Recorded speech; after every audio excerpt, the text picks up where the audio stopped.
Hello and welcome to part 3 of my August reading vlog. It has been quite a few days since part 2 ended. It ended on the 19th and today is currently the 23rd, so we are on day 23 of the Magical Readathon. And I haven't really had a reading update, so I didn't want to say anything, I guess, the past couple of days just because I wanted to have an actual update for this vlog. At least for the start of it. So I just finished A Bend in the Road by Nicholas Sparks, and it was pretty decent for Nicholas Sparks, for a contemporary. I think I mentioned in my last vlog that his books kind of tend to follow a pattern. You know, you usually have your person love interest from out of town that moves into small town in North Carolina, falls in love with a local, and they live happily ever after. But this one was kind of a mystery, and it had an interesting format because the first chapter starts out with our narrator of the story, who is actually a person who committed a crime, but we don't find out until later who it is. It was predictable in who committed it. I figured it out pretty early on, and I knew what the outcome would be, but it was still a decent read. Still a little bit of connection towards the characters, and you know, you just want their love story to work. I'm still debating on what I'm going to rate this book. It'll probably be a 3-star rating, but I'm gonna wait until tomorrow to run it through my rating system and decide what I want to give it for sure. So that was my Exceeds Expectations for Herbology. It was a book that was published at least 5 years ago, and this was published in like 2001 or something like that. So I finally have one class complete, which is my herbology class, and now, no, it wasn't herbology, it was history of magic. Now I am going to continue reading Black Hole, which is my Exceeds Expectations for herbology. I'm probably a third of the way through it right now, so I'm going to try and get a decent chunk read tonight before I go to bed. It's only 9:10 Pacific time, and I've been staying up until like 11 p.m. because I've been off the week this whole last week. So my plan is to catch up on my N.E.W.T.s for this week and get some books read. So I think finishing A Bend in the Road brings me up to 7. So I am, no, 6, 7. I don't know what I'm up to, but it's like halfway. So I've got some reading to do before this month ends, which I'm going to do right now. So I might check in before I go to bed. If not, I will check in tomorrow morning with my rating for A Bend in the Road and give you an update on how far I've gotten in Black Hole. So I'll chat with you later. Last update for the night before I go to sleep. It's now 11 p.m. and I just finished Black Hole by Charles Burns. It was my Exceeds Expectations for herbology. It was a book with pictures in it. It is a graphic novel, and it took me way longer to read than I ever would have thought. It's basically a book that takes place in a high school in Seattle when drugs are a big thing and STIs are going around and STDs and things like that. And it's called The Bug in the graphic novel. It's never actually called what it is. And the kids who get this end up getting weird growths and stuff on them. Like there's a girl in the book with a tail, and there's people with like lumps and ripped skin and stuff like that. So I guess it's an interesting take on educating the young people on that sort of stuff. I didn't really know what to expect of it. I thought it was going to be, I guess, more of a story following one teen, but it was kind of a story following multiple teams and how, excuse me, how their relationships and stuff overlapped, and things were spread from person to person to person. I'm not sure if I'm going to rate this, just because it wasn't really a story. It was kind of difficult to follow at points. The artwork was okay, but it was all black and white, and a lot of the characters looked the same. And I don't know. I just don't know if I'm going to give it a rating or if I'm just going to mark it as read and call it good. So that is 2 books that I had started finished for the evening. I think tomorrow I am going to start When the Moon Was Ours by Anna Marie McLemore, so that I can read or listen. I can finish that and then listen to The Zookeeper's Wife before I have to return it to the library. I do have it on loan as an audiobook, and so I do want to get that listened to before I have to return it. So I think this now brings me up to either 7 or 8 books for the readathon. I hope that I'll be able to get The Grey House finished this week, and so that I can start last year, which is Potions pick. I think it's my E for Potions, and it's just a book that has a male lead character.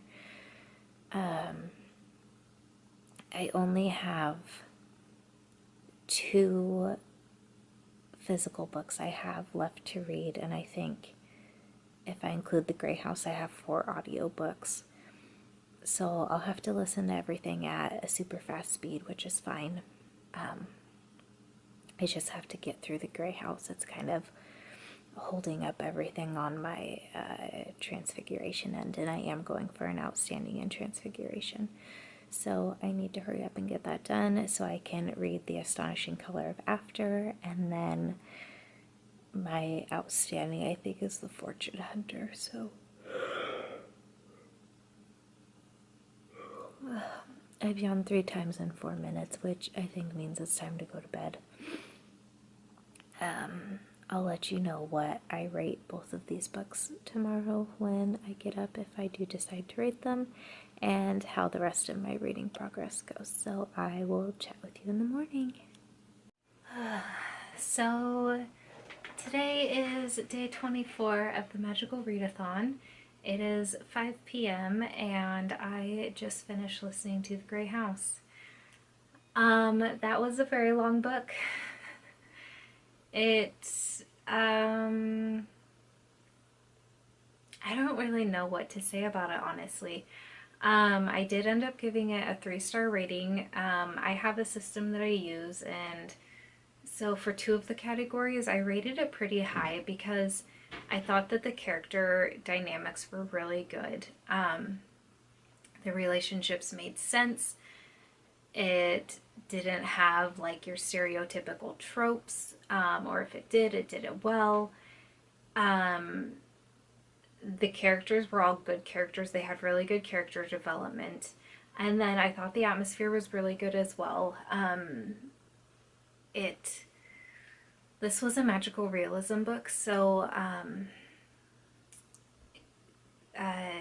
basically the magical realism element was the house, and it's this like living, breathing thing that gets its energy from the people who live inside of it.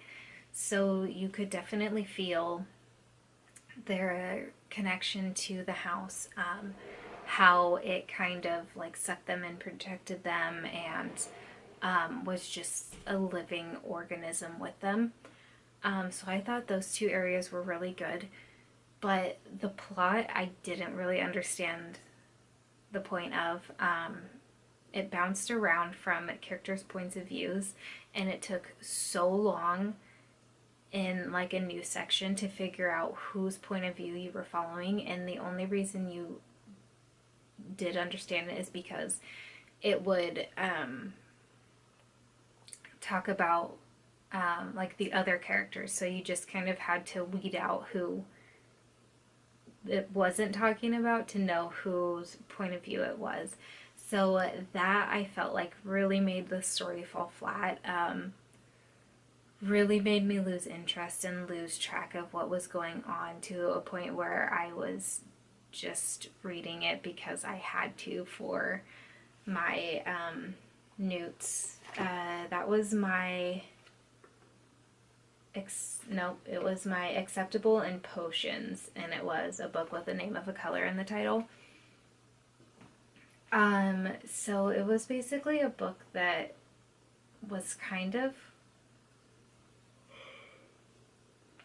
excuse me, holding me up a little bit. I knew it was going to take a long time, but I've also listened to like 30+ hour audiobooks before, and I didn't expect this to take as long as it did, but I just didn't want to pick it up. So towards the end, like the last 15-17 hours, I had to listen to on 2x speed just so I could get through it. But yeah, so it was an interesting book. It was a book I picked up not necessarily because the subject matter was super interesting, but because it was a free book on Kindle. I wanted to read it because it was translated from a Russian author. So just kind of reading a translated book from a non-American author I thought would be interesting. And it was, but I do think the book could have been a lot shorter than it actually was. Excuse me, that took a lot of brain power. So now I am going to start another magical realism book. My last two physical books I have to read are actually both magical realism. So I have When the Moon Was Ours by Anna-Marie McLemore, which is about 270 pages. I'm going to pick that one up first, and I'm really interested in reading it. I think it'll be a really good book. And then my other physical book I have left is The Astonishing Color of After, which is a little bigger than When the Moon Was Ours, but I should be able to finish both of those by, I think the month ends on Friday. Yeah. And then I've got, 4 audiobooks left. 1, 2, 3, 4. Yeah, 4 audiobooks left, which I should be able to breeze through no problem. I'm going to pick up last year, and then depending on where I am with my physical books, I'm either going with The Zookeeper's Wife next, or I'm going to read The Secret of the Irish Castle. Kind of depends on when I get both of my physical books done, which audiobooks I can pick up, but I can definitely start last year now. So that's about it for right now. In the last 2 days I finished 3 books, which is a pretty good feeling. So I think I'm going to go sit and read When the Moon Was Ours for a little bit, unless Skylar wants to watch a movie. I don't know what his plans are for the rest of the night. So that's all I have for now, and I will check in with you all in a little bit.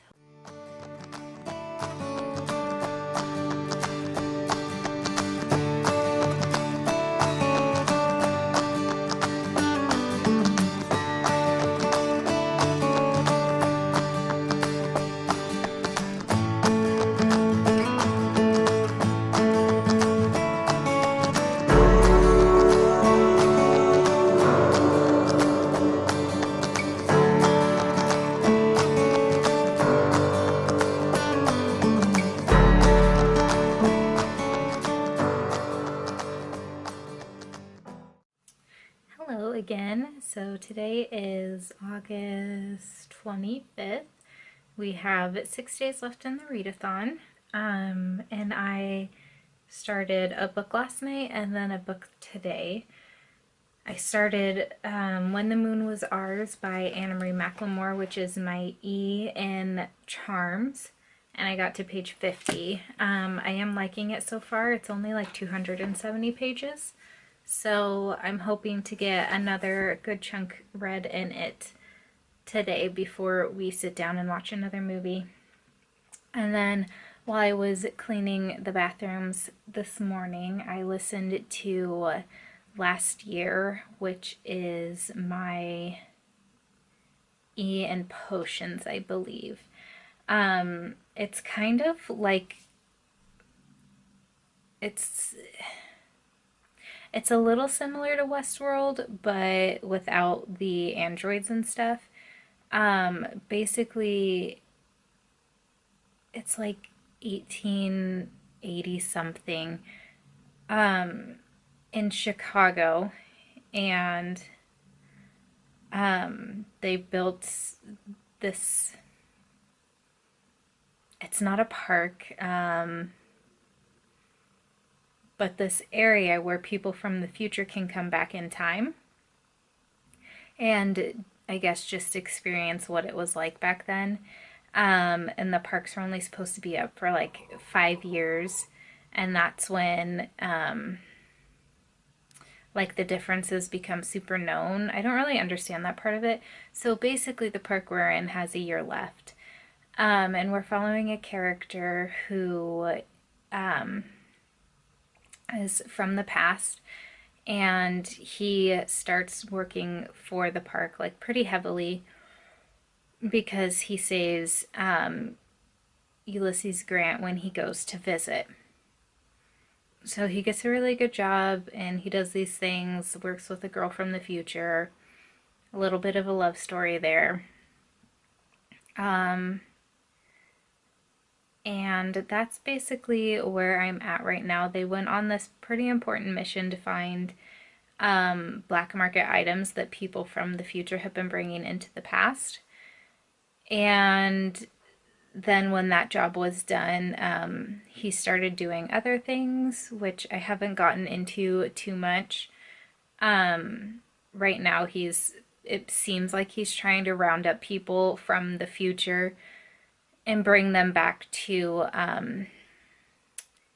it's like future something or other. Future, it's not Future World. I can't remember the name of the place, but because the mirror, which is essentially the portal that people from the future travel back to the past with, is going to be shut down and closed in a year's time. He's trying to pull those people that have kind of run away and tried to immerse themselves in the past to make sure like they don't miss the opportunity to go home if they actually do want to go home. So that's where I'm at so far. I am enjoying it quite a bit. I'm not entirely sure what the plot is unless we're just kind of following now at this point the timeline and the year that they have left and everything that has to be kind of wrapped up before everybody from the future goes home. But it is pretty decent. I'll probably have it finished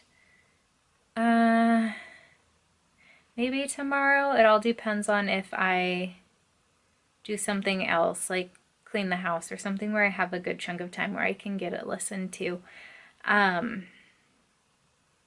It would be nice if I could finish it tomorrow. That way I can start another audiobook because I have 3 audiobooks plus the last half of this one to get through by Friday, which is definitely doable for me as long as they're all around like the 10-11 hour mark. And I don't know how long the other books are, so hopefully that's what they are. I've been listening to them at kind of a faster speed, but I try not to listen to them too much while Skylar's around just because he likes to chat with me and it's kind of rude for me to not pay attention to him. So right now I am going to read some more of When the Moon Was Ours. This is a magical realism book. Our main character basically came from a water tower. We don't exactly know how, which is the whole like magical realism point of it. She has these slits in her wrist that roses grow out of, and the petals change depending on moods and experiences and things like that. And then her best friend is a transgender boy named Samir, but she calls him Sam. They have a nickname in town. She's Honey and he's Moon. And he basically paints these moons for her to help keep like night terrors at bay and to help her find her way, essentially. There's these four sisters. Uh, what are their last names? Bronners.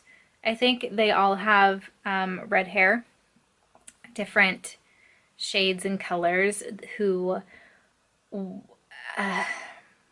basically can make any boy fall in love with them, and they break their hearts and stuff like that, but their powers are starting to fail. So they think that them taking the roses from Miel's wrists will help restore their abilities and stuff. That's basically as far as I've gotten so far. Just 50 pages in, we've learned a little bit about Miel's kind of past and her roses, a little bit about Samir and their relationship, and a little bit about the past of the Bronner sisters. So yeah, it's an interesting book, and I'll hopefully get another good chunk read here so that I have another update for you here soon. Alright, so a quick reading update before Ronan and I head off to bed. I tried to fall asleep on the couch earlier, so I didn't get as far in When the Moon Was Ours as I had originally planned to. We watched The Death Cure tonight, so we binge watched the whole Maze Runner trilogy. And it wasn't so bad, but I didn't really like what they did for the second and third books or movies and how much they changed it from the books. And Skylar, who hasn't read the books, was noticing a lot of plot holes in the movies, so I was kind of having to explain things to him as we were watching it. So we did that, and then I was reading in bed, and then Skylar asked to have the light turned off, so I came to the couch so I didn't have to wear my headlamp and go mining through my book. So I came out to the couch to read a couple more chapters and made it to page 100 and When the Moon Was Ours. So I read 50 pages today. The story is getting really interesting with Miel's relationship with the Bonner sisters and what they are trying to do with the roses in her wrists. It really hasn't explained why they want them so much, but they're being very forceful about getting the roses and showing her that they get what they want and she really has no choice. We're starting to learn a little bit more about Miel's past, which we didn't get from the beginning. It was essentially that she came out of this rusted old water tower that the town had fell. So there was just a little bit of a plot twist in the story with one of the characters. So we now have 2 transgender characters that we know about. And yeah, it was an interesting twist that I saw coming a couple chapters ago, but it was only when Sam was kind of starting to piece a couple things together himself. So I am enjoying this book. It's really interesting. It's so I don't remember if I explained in the last clip, but the Bonner sisters, their family owns a pumpkin farm. And Miel, or one of our main characters, she has a fear of pumpkins, which was just explained. But just reading about the pumpkin fields and the farm, and there's some strange things that are happening to the pumpkins because we're not sure if it's because of Miel and her kind of somewhat power she has, or if it's because of the Bonner sisters and losing their powers. But it's definitely putting me in the autumn mood. I keep thinking that next month or in a couple days it's going to be October and not September, and I just want to go to the pumpkin farm and get our pumpkins and put out fall decorations. I just put out a fall blanket that's got leaves on it and it's brown.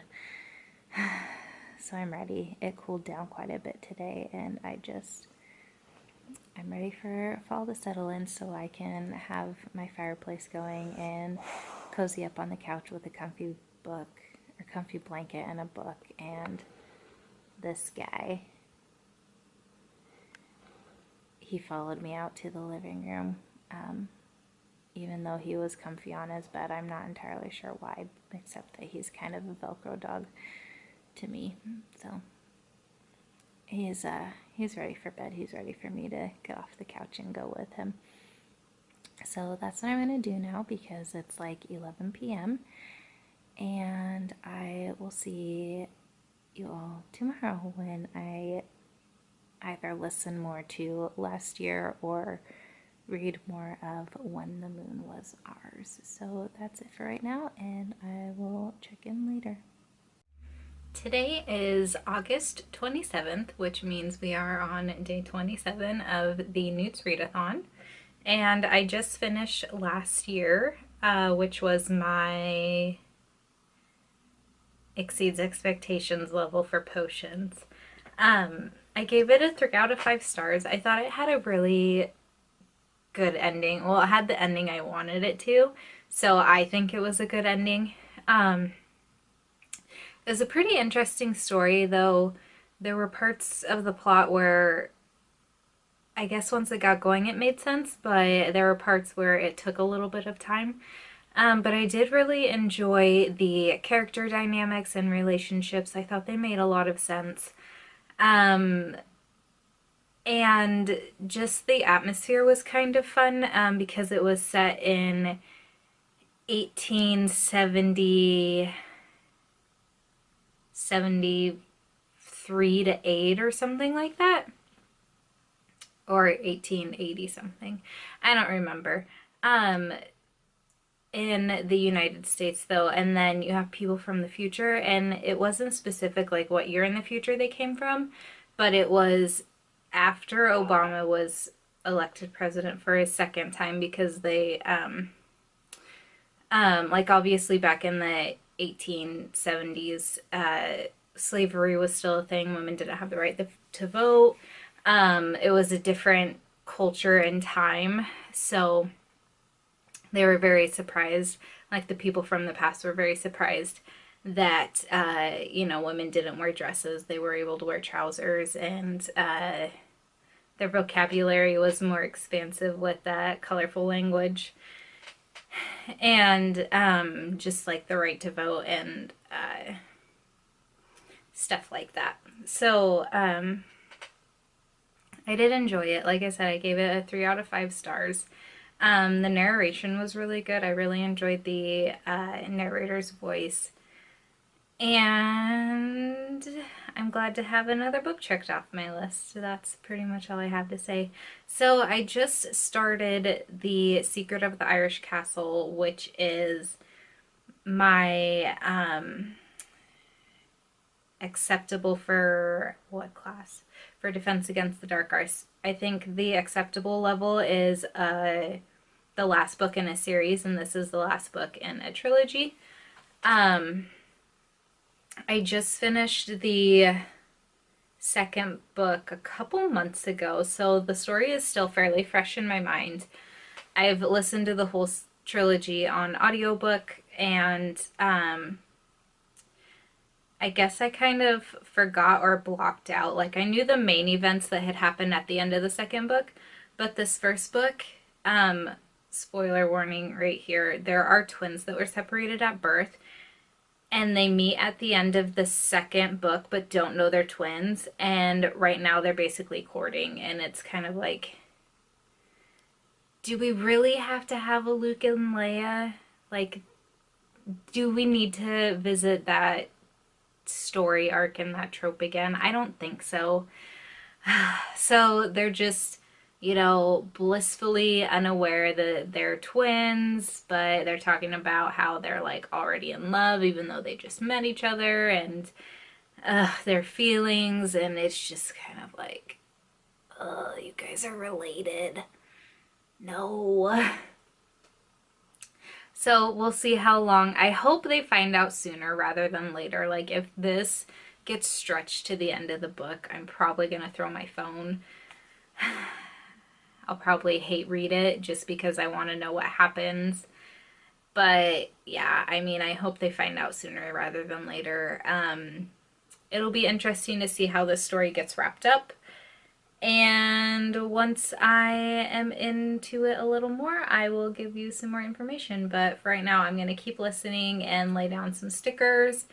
And then in bed, I'm going to read more of When the Moon Was Ours. I finally passed the halfway point last night, so I really need to get that book finished. It probably won't happen tonight, but I'm going to try for tomorrow night, so that way I can open up my outstanding level in charms and listen to The Zookeeper's Wife once I'm done with The Secret of the Irish Castle, and that I can start physically reading The Astonishing Killer of After. So I have 5 books left, and I'm reading 2 right now.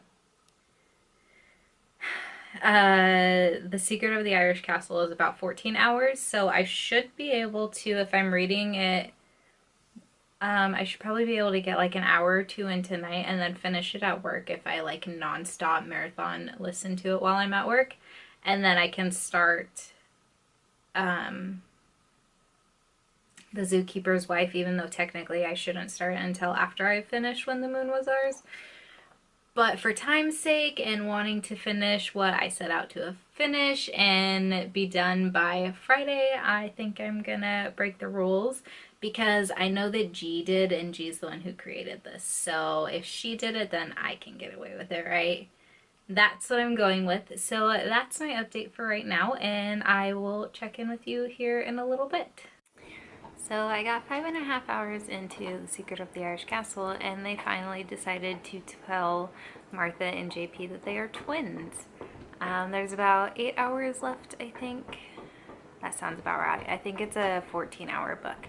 And last night I read another pretty big chunk of When the Moon Was Ours.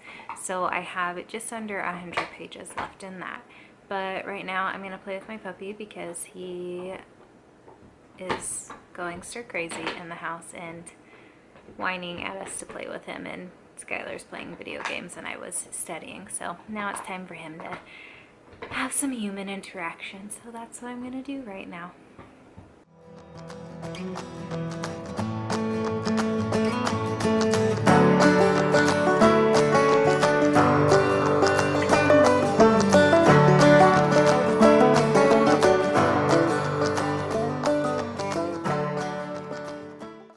Hello again. Today is Wednesday, August 29th, and I finished my E in Charms yesterday, or last night. It was When the Moon Was Ours by Anna Marie McLemore.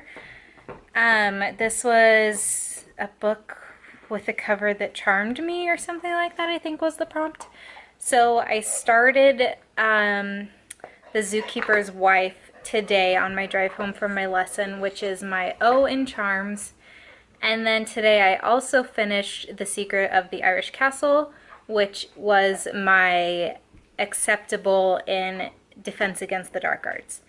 So now I am working on my last 3 books. So I've got my O in Charms left, my E in Transfiguration, and my O in Transfiguration. and then I'll be done with my N.E.W.T.s. I think if I don't finish my O in Transfiguration, it'll be okay, and I'll probably have to overlap it a little bit depending on how quickly I can finish the Zookeeper's Wife. But that's the plan. So I ended up giving When the Moon Was Ours 4 stars.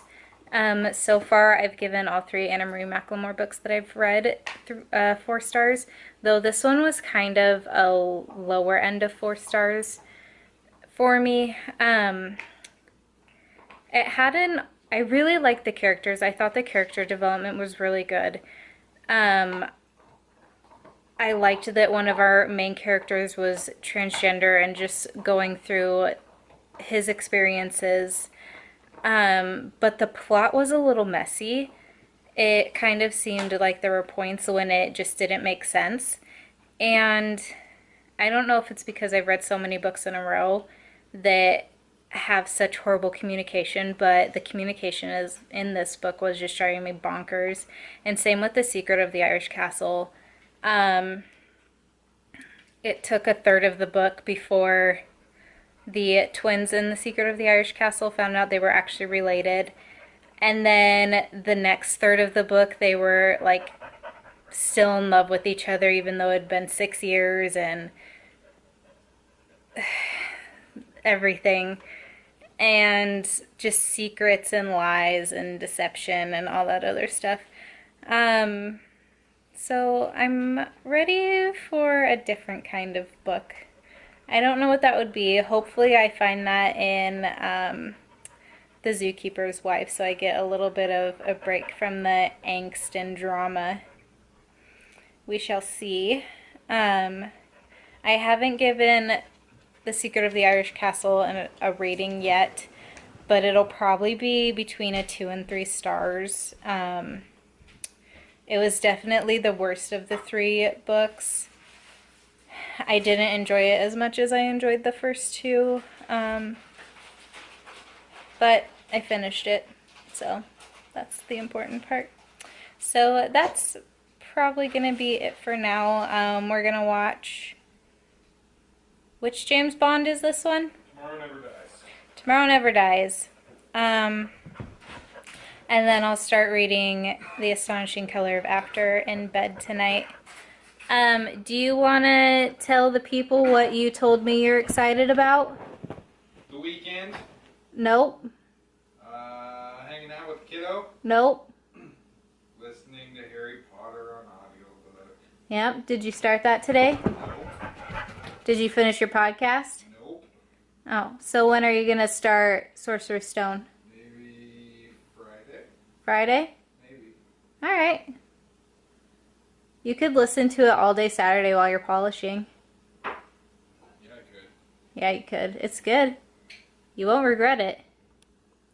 I finally convinced Skylar to listen to the Harry Potter audiobooks because... What book did you stop on? The 5th one? Yes. So he's never read past the 5th book. Which, I mean, that's a pretty good dent. That's over halfway. But the really big stuff happens in the 6th and 7th, so he doesn't know much of what happens. He knows some things. And is there anything that made you finally decide to listen to it? Yeah, I was tired of being nagged. Oh, tired of being nagged? Yeah. And tired of me not giving up the secrets? Yeah. Alright, fair enough. So that's probably going to be it for right now, and I will check in with you all tomorrow.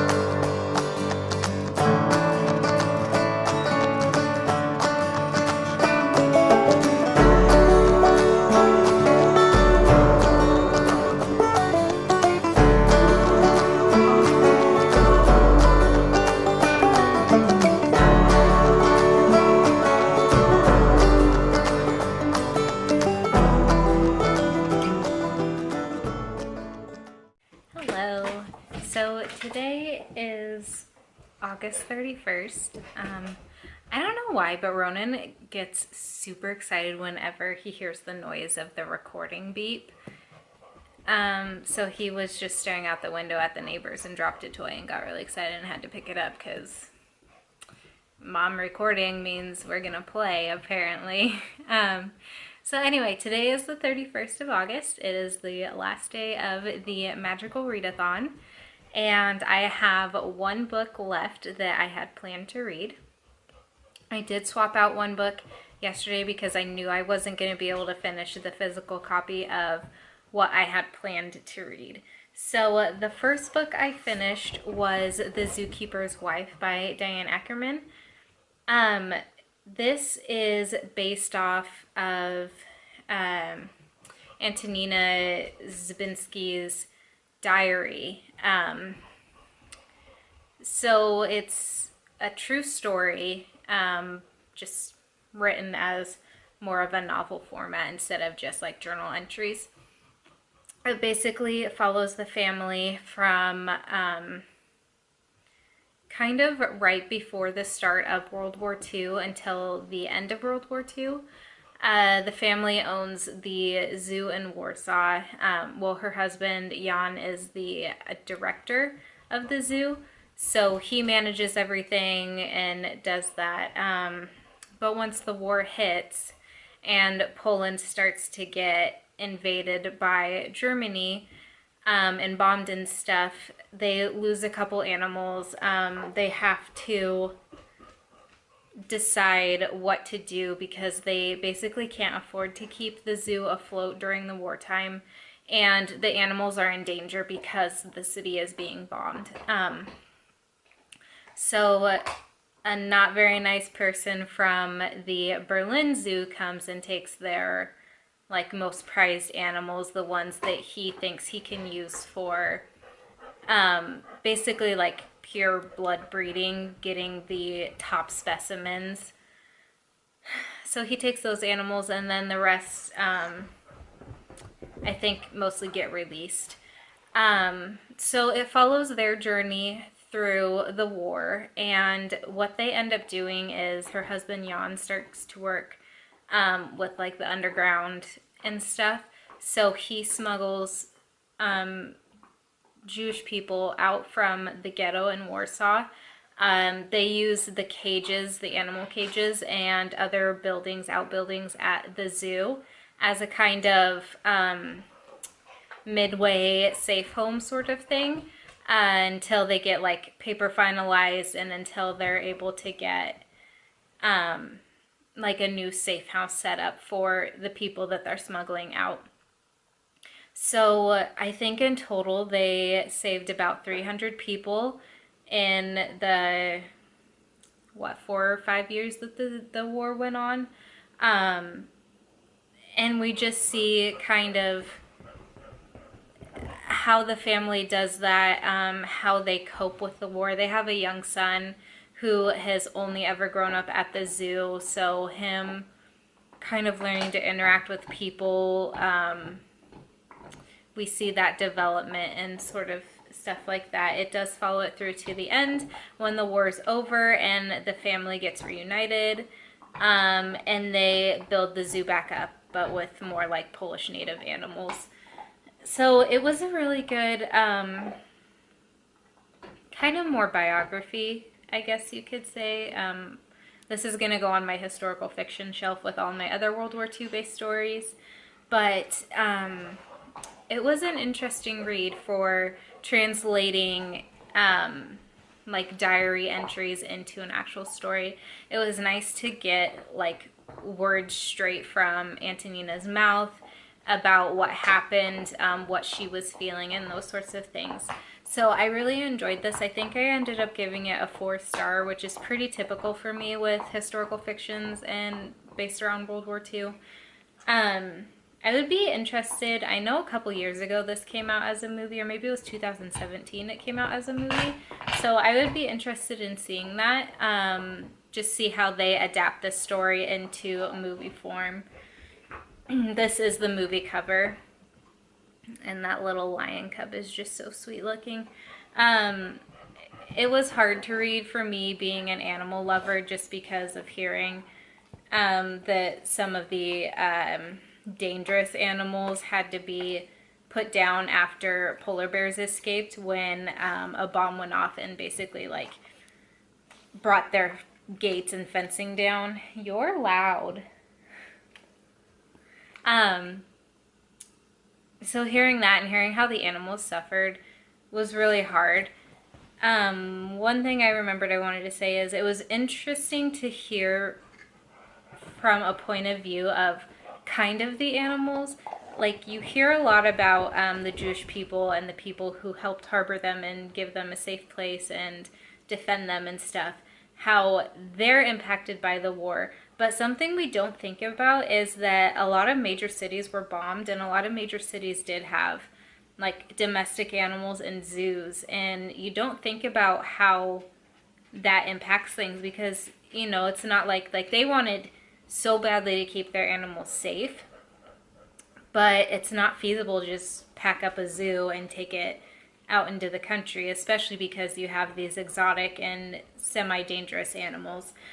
So I thought that was an interesting take, and it was nice to see it from, not from a, just see it from like an actual person's perspective who went through it.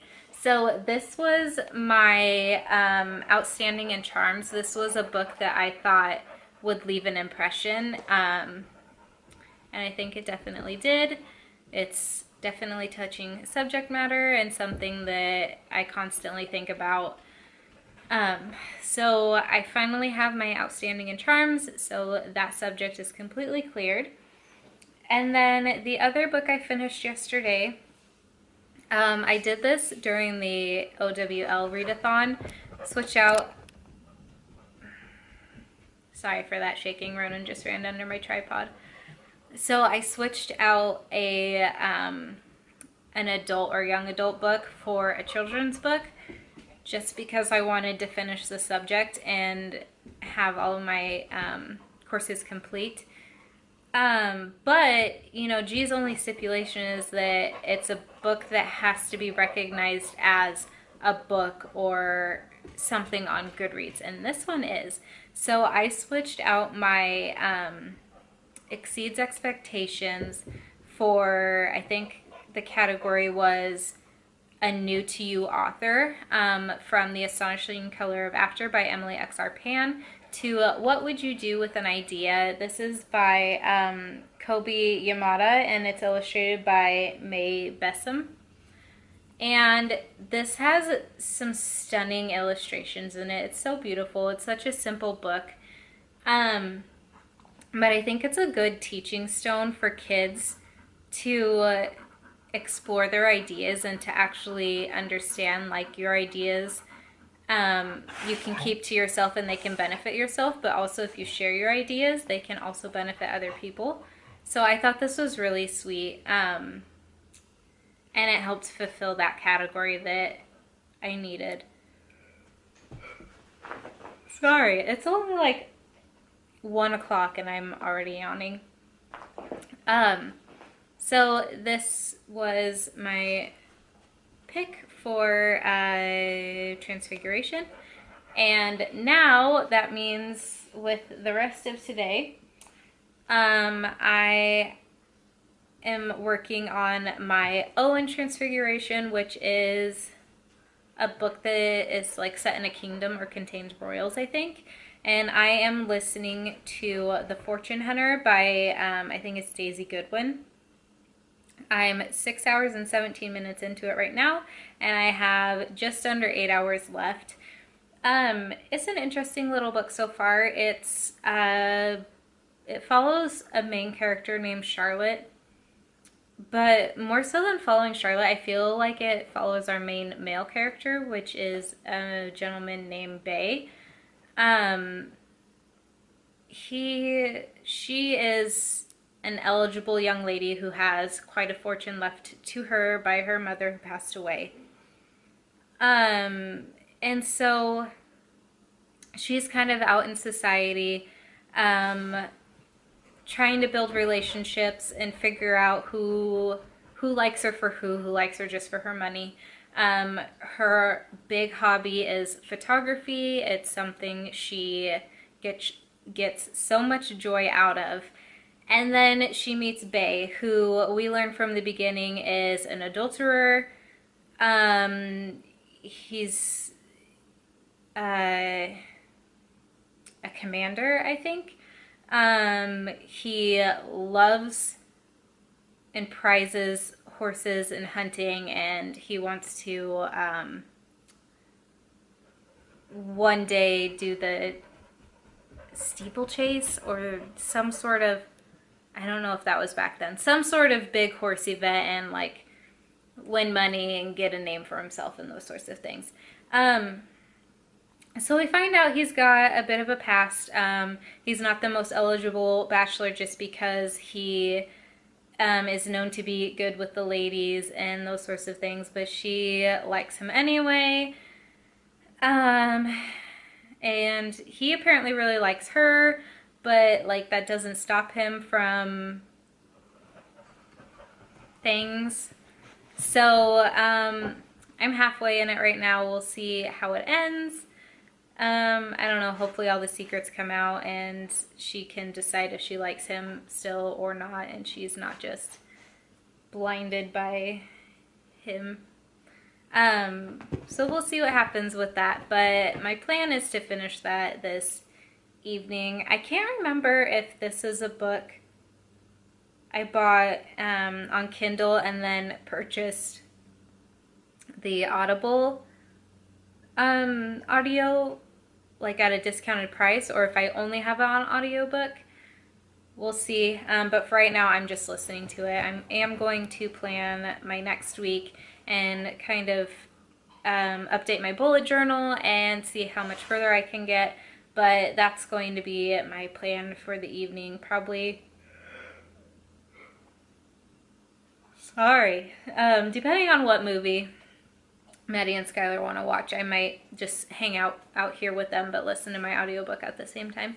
So we'll see. I will try to have an update for you by the end of today with how I am, anything that's going on with this story.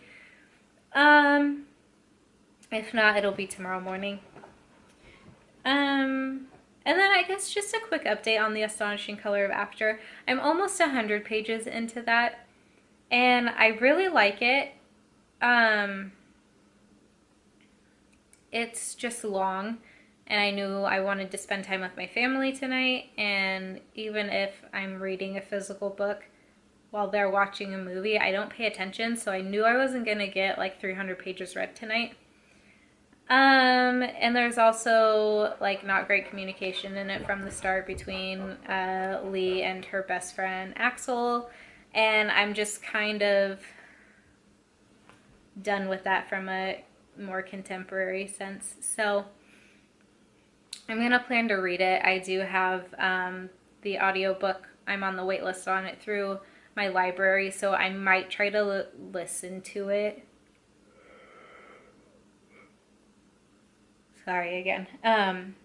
Once I get that, because tomorrow's September 1st and I'm buddy reading a book with a new friend, and I just don't know if I'm going to be able to fit The Astonishing Color of After into my September TBR. We'll see though. So that's my update for now. Maybe I'll take a nap before the boys get home. Who knows? So I will check in with you here in a little bit.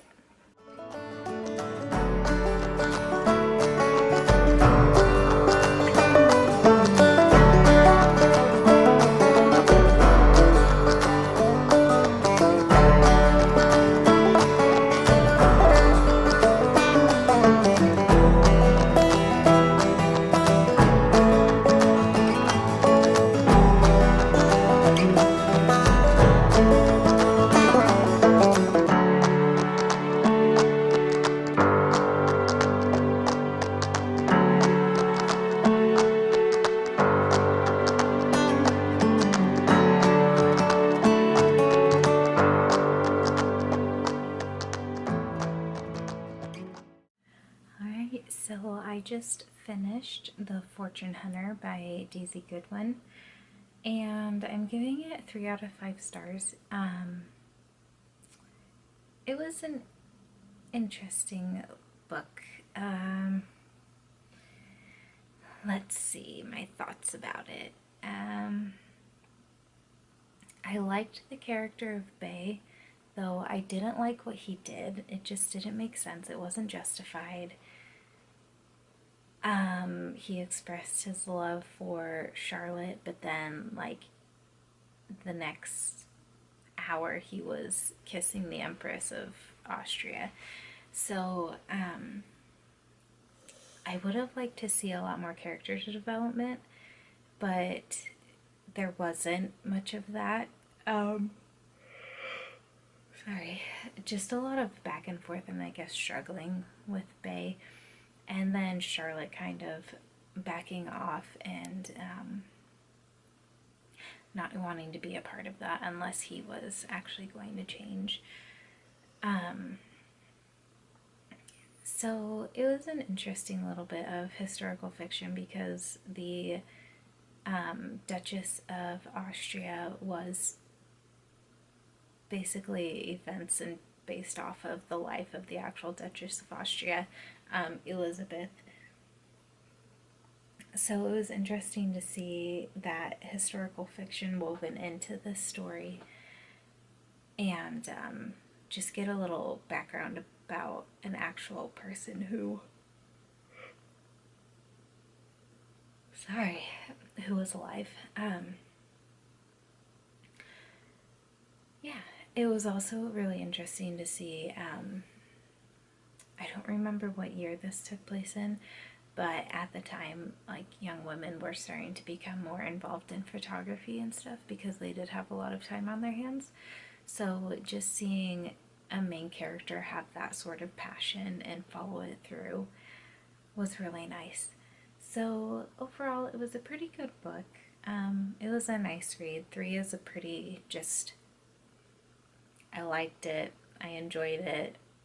It wasn't anything spectacular sort of rating for me. So that's what I gave it. So finishing that means that I have finished all 14 of my N.E.W.T.s that I was planning to take. And just as a recap, I got an A, or an acceptable, in Care Magical Creatures by reading The Little Prince, which has a fox on the cover, so an animal on the cover.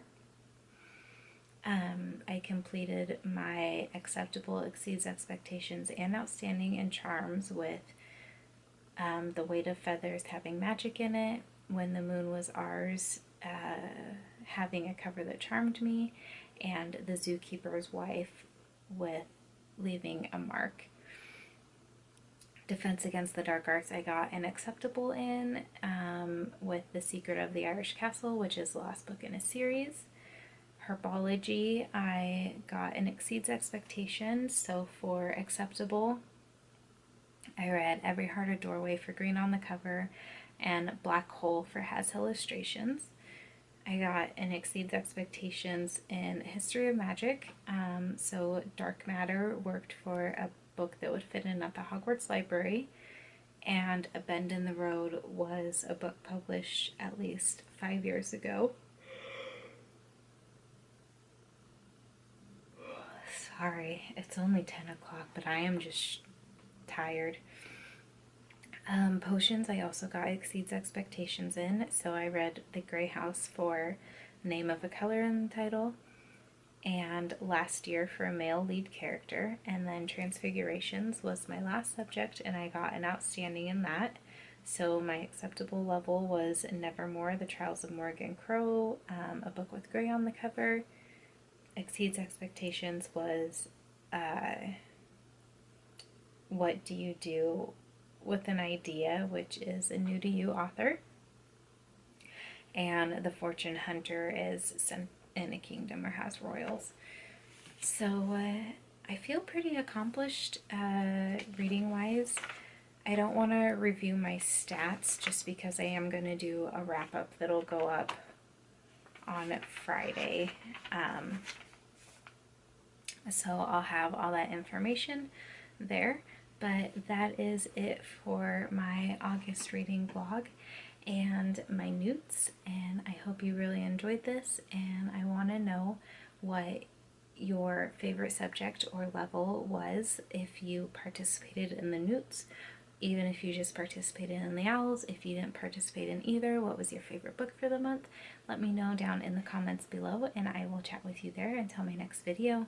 Bye!